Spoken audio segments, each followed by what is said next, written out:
ഇറാന് നേരെ ഇസ്രായേൽ സംയുക്താക്രമണം മൂന്നാം ദിവസത്തേക്ക്. അമേരിക്കയുമായി യാതൊരുവിധ ചർച്ചയ്ക്കും തയ്യാറല്ലെന്ന് ഇറാന് നേരെയുള്ള ആക്രമണം തുടരുമെന്ന് അമേരിക്കൻ പ്രസിഡന്റ് ഡൊണാൾഡ് ട്രംപും. പശ്ചിമേഷ്യൻ രാജ്യങ്ങളിൽ ആശങ്ക തുടരുകയാണ്. അതിനിടെ Hezbollah deputy secretary general Muhammad റാദിനെ മിസൈൽ ആക്രമണത്തിൽ ഇസ്രായേൽ വധിച്ചു. ഹിസ്ബുള്ള കേന്ദ്രങ്ങൾക്ക് നേരെ ശക്തമായ വ്യോമാക്രമണമാണ് ഇസ്രായേൽ നടത്തുന്നത്. 31 പേരാണ് ഇതുവരെ കൊല്ലപ്പെട്ടത്. 149 പേർക്ക് പരിക്കേറ്റെന്നും ലെബനീസ് ആരോഗ്യ മന്ത്രാലയം സ്ഥിരീകരിച്ചു.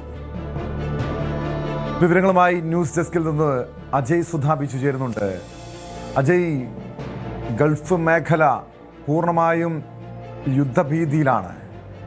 ഇറാന് നേരെയുള്ള ആക്രമണം മൂന്നാം ദിവസത്തേക്ക് നീങ്ങുമ്പോൾ ഇന്നത്തെ അവിടുത്തെ ഒരു സാഹചര്യം എന്താണ്?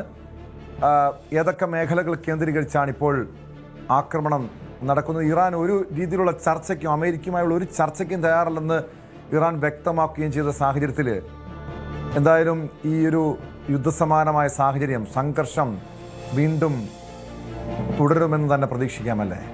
തീർച്ചയായിട്ടും ഇപ്പോൾ ഉടൻ ഒരു സമവായത്തിനില്ല എന്നുള്ളൊരു നിലപാട് തന്നെയാണ് ഇസ്രായേലും അതുപോലെ തന്നെ അമേരിക്കയും ഇക്കാര്യത്തിൽ സ്വീകരിച്ചിട്ടുള്ളത്. അതുപോലെ തന്നെ ഇറാനും യാതൊരുവിധ ചർച്ചകൾക്കും തങ്ങൾ തയ്യാറല്ല എന്ന് ഇന്ന് നിലപാട് വ്യക്തമാക്കിയിരുന്നു. അതായത് ഇന്ന് രാവിലെ ആദ്യം വന്ന ഒരു പ്രതികരണം യുഎസിന്റെ ഭാഗത്തു നിന്നായിരുന്നു. യുഎസ് പ്രസിഡന്റ് ഡൊണാൾഡ് ട്രംപ് ഇക്കാര്യത്തിൽ വ്യക്തമാക്കിയത് ഇപ്പോൾ നിലവിൽ ആക്രമണം തുടർന്നുകൊണ്ടിരിക്കുകയാണ്.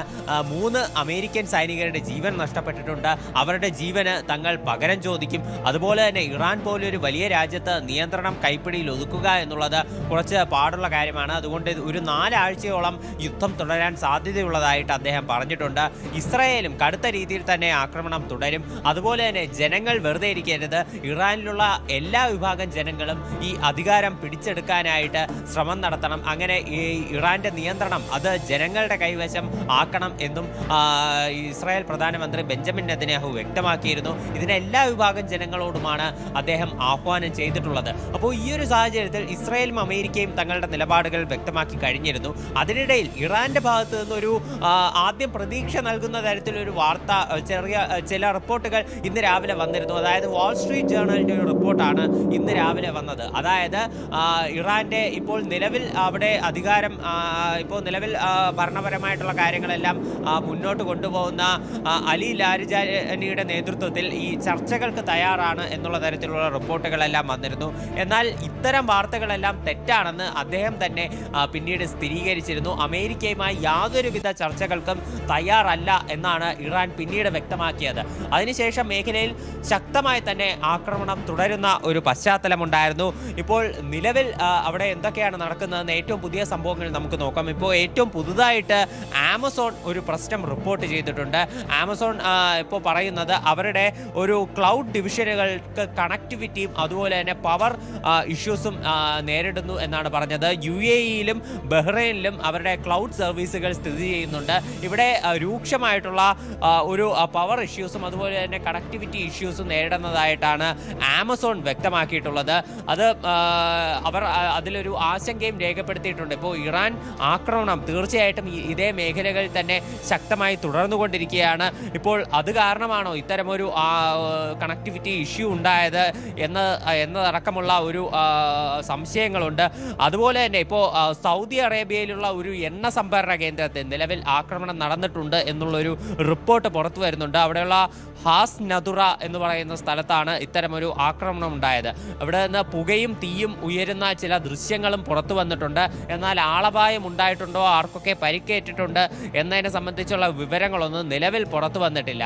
അതുപോലെ തന്നെ ഇപ്പോൾ നിലവിൽ ഈ ഇസ്രായേൽ ആക്രമണം കൂടുതൽ ശക്തമാക്കിയിട്ടുള്ളത് ഇറാനേക്കാൾ കൂടുതൽ ലെബനനിലാണെന്ന് നമുക്ക് കാണാൻ സാധിക്കും. ലെബനനിലുള്ള ഹിസ്ബുള്ള ഗ്രൂപ്പ് അത് ഈ ഇസ്രായേലിനെതിരെ വലിയൊരു ഭീഷണിയുമായി വരുന്ന സാഹചര്യമുണ്ടായിരുന്നു. അതായത് ഹിസ്ബുള്ള ഗ്രൂപ്പ് കഴിഞ്ഞ ദിവസം വ്യക്തമാക്കിയ ഒരു കാര്യം, ഈ ഇറാൻ പരമാധികാരിയായിട്ടുള്ള ആയത്തുള്ള അലി ഖമനയുടെ മരണം, അതുപോലെ ഇസ്രായേലിന്റെ തുടർച്ചയായി മേഖലയിലുള്ള അഗ്രഷൻസ്, ഇതിനൊക്കെ ഞങ്ങൾ തക്കതായിട്ടുള്ള തിരിച്ചടി കൊടുക്കും എന്ന് പറഞ്ഞുകൊണ്ട് ഇസ്രായേലിലെ ചില വ്യോമ കേന്ദ്രങ്ങളിലേക്കും സൈനിക താവളങ്ങളിലേക്കും അവർ ആക്രമണം നടത്തിയിരുന്നു. മിസൈലുകൾ തൊടുത്തുവിട്ടിരുന്നു. ടെല്ലവീവിന് സമീപമുള്ള ചില പ്രദേശങ്ങൾ ഇത്തരത്തിൽ ആക്രമണത്തിന് വിധേയമായതായിട്ട് റിപ്പോർട്ടുകൾ വരികയുണ്ടായി. എന്നാൽ അതിനുശേഷം ഇസ്രായേൽ ഇത്തരം വാദങ്ങളെല്ലാം പൂർണ്ണമായി തള്ളിക്കളഞ്ഞുകൊണ്ട് പറഞ്ഞിരുന്നു തങ്ങളുടെ രാജ്യത്ത് ആക്രമണമൊന്നും നിലവിൽ സംഭവിച്ചിട്ടില്ല. എന്നാൽ ശക്തമായി ഇത്തരം ഈയൊരു മിസൈലുകൾ ഞങ്ങളുടെ രാജ്യത്തേക്ക് ഈ ലെബനൻ കേന്ദ്രീകരിച്ച് വന്നിരുന്നു. ഇതെല്ലാം ഞങ്ങൾ നിർവീര്യമാക്കുകയാണ് ചെയ്തത്. ലെബനനിലുള്ള ഹിസ്ബുള്ള ഗ്രൂപ്പിന് തക്കതായിട്ടുള്ള തിരിച്ചടി നൽകുമെന്ന് ഇസ്രായേൽ പ്രഖ്യാപിച്ചിരുന്നു.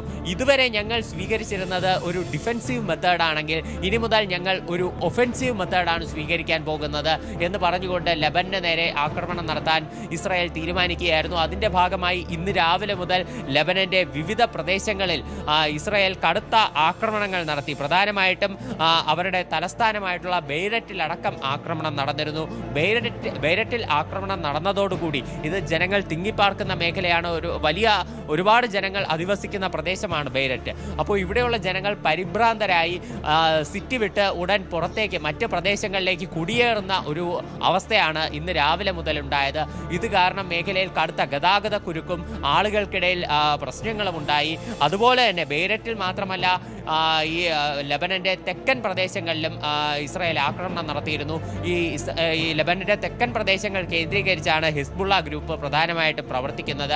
അവിടെയാണ് ഈ ഗ്രാമങ്ങൾ സ്ഥിതി ചെയ്യുന്ന ലെബനന്റെ. ഈ ഗ്രാമങ്ങളിലാണ് ഇവരുടെ ആയുധപ്പുരകളും അതുപോലെ സൈനിക പരിശീലന കേന്ദ്രങ്ങളും മറ്റ് സംവിധാനങ്ങളും എല്ലാം ഉള്ളത്.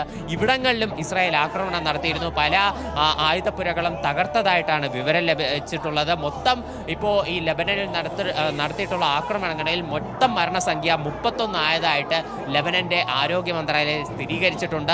149 പേർക്ക് പരിക്കേറ്റതായിട്ട് റിപ്പോർട്ടുകളുണ്ട്. അജയ്, എന്തായാലും ഇറാന് ശേഷം ലെബനൻ കേന്ദ്രീകരിച്ച് പ്രത്യേകിച്ചും ഈ തീവ്രവാദ സംഘടനകൾക്ക് സ്വാധീനമുള്ള മേഖലകൾ കേന്ദ്രീകരിച്ച് ഇസ്രായേലിന്റെ ആക്രമണം തുടരുകയാണ്. പക്ഷേ യാതൊരു വിട്ടുവീഴ്ചയ്ക്കും തയ്യാറല്ല, യാതൊരു ചർച്ചകൾക്കും തയ്യാറല്ല എന്ന് ഇറാൻ വ്യക്തമാക്കുന്ന ഒരു സാഹചര്യമുണ്ട്. ഇറാന്റെ ഭാഗത്തു നിന്ന് തിരിച്ചടി ഉണ്ടാകുന്നുണ്ട്. പ്രത്യേകിച്ചും കുവൈത്ത് വ്യോമാതിർത്തിയിൽ ഒരു അമേരിക്കൻ യുദ്ധവിമാനം തകർന്നു വീണിട്ടുണ്ടല്ലോ. ഇറാന്റെ ഭാഗത്തു നിന്നുള്ള തിരിച്ചടിയാണോ ഇത്?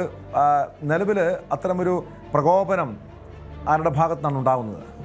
തീർച്ചയായിട്ടും ഇറാനാണ് ഇത്തരത്തിൽ കുവൈറ്റിലുള്ള ഈ F-15 വിമാനം വെടിവെച്ചിട്ടത്. ഇന്ന് രാവിലെ കുവൈറ്റിന് മുകളിലൂടെ പറന്നിരുന്ന ഒരു നിരീക്ഷണ ആവശ്യത്തിനുള്ള ഒരു വിമാനമായിരുന്നു F-15. അപ്പോൾ ഇതിലേക്ക് ഇറാൻ ഒരു മിസൈൽ ഇന്ന് രാവിലെ തൊടുത്തുവിടുകയായിരുന്നു. ഈ ആക്രമണത്തിൽ ഈ വിമാനം പൂർണ്ണമായിട്ട് തകർന്ന് താഴെ വീഴുകയും ഇതിലുള്ള പൈലറ്റ് പിന്നീട് രക്ഷപ്പെടുകയും ഉൾപ്പെടെ ചെയ്തിരുന്നു. ഈ വിമാനം തകർന്ന് താഴെ വീണെങ്കിലും പൈലറ്റ് ആകാശത്ത് വെച്ച് തന്നെ പാരച്യൂട്ട് ഉപയോഗിച്ചുകൊണ്ട് വിമാനത്തിൽ നിന്ന് സെൽഫ് ഇജക്ട് ചെയ്ത് രക്ഷപ്പെടുകയായിരുന്നു. എന്തായാലും ഈ F-15 വിമാനം എന്ന് പറയുന്ന അമേരിക്കയുടെ ഒരു പ്രസ്റ്റീജിയസ് ആയിട്ടുള്ള വിമാനമാണ്. അവരുടെ ഒരു അഭിമാന സ്തംഭം എന്നുള്ള രീതിയിൽ അവർ സൂക്ഷിച്ചിരുന്നതാണ്. അപ്പോൾ ഈ വിമാനത്തിന് ഇപ്പോൾ നാശം സംഭവിച്ചിട്ടുണ്ട്. അത് തീർച്ചയായിട്ടും US-ന് വലിയൊരു തിരിച്ചടി തന്നെയാണ്. എന്തായാലും നേരിട്ട് US-ലേക്ക് ആക്രമണം നടത്താൻ അല്ലെങ്കിൽ അത്തരമൊരു കടുത്ത നീക്കങ്ങളിലേക്ക് ഒരിക്കലും ഇറാന് കടക്കാൻ സാധിക്കില്ല. അത്ര വലിയ ദീർഘദൂര മിസൈലുകളൊന്നും ഇറാനിലില്ല.